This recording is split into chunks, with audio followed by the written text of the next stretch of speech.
Well, the situation in Kenya with the protests. Well, first of all, we'll say that the president of Kenya has long been regarded as a Western client, if not a puppet. And that's not without reason. He has regularly ingratiated himself with the West. He has been pursuing neoliberal economic policies within Kenya that have made the lives of the people increasingly miserable.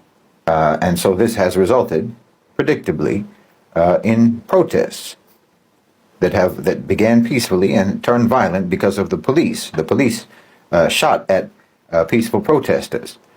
Now, they're calling for the removal of the president of Kenya, William Ruto. Now, what I would say about that situation is that it's similar to the situation before it in Sudan, and it's similar to the situation before Sudan in Egypt, where the people are protesting against the government for policies that the government is implementing, which the government is held hostage to implement in favor of multinational corporations and international lenders.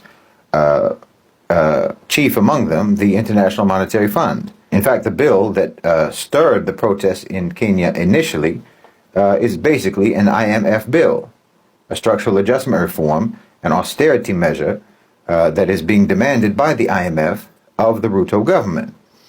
So my opinion, as was my opinion with regards to Sudan, when Omar Bashir was being blamed for the economic policies that were the austerity measures, the austerity economic policies, the neoliberal policies that he was implementing under coercion in Sudan, and the protests against Sisi because of the neoliberal policies that he was implementing under coercion.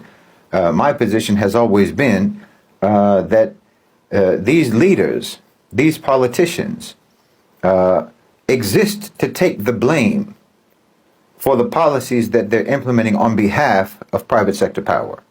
That's why they exist. That's why I call them effigies, because they exist to implement the policies that will make them unpopular, and then they'll take the brunt of the unpopularity.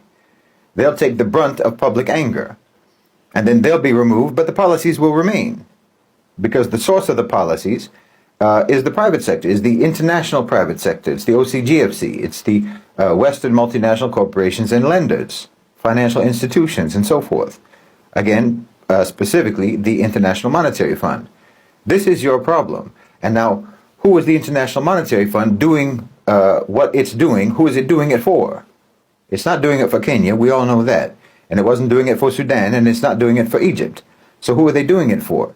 And when you identify who they're doing it for, then those are the private sector players, those are the power brokers that it makes more sense to me that the population should be protesting and should be directing their activism and their opposition towards those actors on the political and economic scene in Kenya, not the government. Now, I'm not speaking up in favor of William Ruto. There's a lot of problems with his government, certainly, without question, just as there were problems with the government of Omar Bashir, and there's certainly a multitude of problems with the government of Abdel Fattah al-Sisi. But when you're talking about specifically the way that they're managing the economy, you have to understand that they are not the managers of the economy. Their lenders are the managers of the economy, and the lenders are managing the economy in such a way as to benefit Western multinational corporations. So, for example, in Kenya, you should look at Coca-Cola. You should look at General Electric. You should look at Standard Chartered.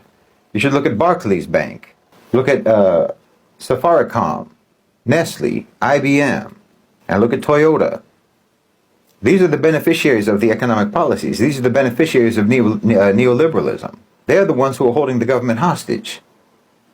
And they're doing it by means of the IMF. So your president, and again, whether it's Kenya or whether it's Sudan or whether it's Egypt or whether it's Pakistan and many other places around the world, and increasingly you can say the same thing about countries in Europe, these governments, these politicians, are hostages, and the policies that they're implementing are essentially like when you see a hostage being forced to read a list of demands. You don't get angry at the hostage for the demands that he's making on behalf of the hostage taker.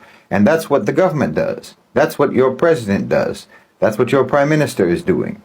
You know, they're just reading the list of demands that they have been told that they that must be met in order for them to not be eliminated.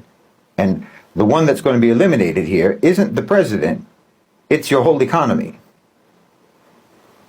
Because the IMF has considerable power to sabotage and cripple your economy if you don't do what they say. That's why it's better for you if you never get involved with them in the first place. And this is why I've said time and time again that it's much better for Muslim countries, for countries in the global south, for countries in Africa, to do business with China, to do business with Russia, while they still can, while those countries are still interested in investing in Africa, in the global south, Latin America, and the Muslim world, and so on, while they still have the money to spend, you ought to take the money from them rather than taking the money from the IMF. Because the IMF and Western lenders generally are not actually interested in you paying them back. They don't want you to pay them back.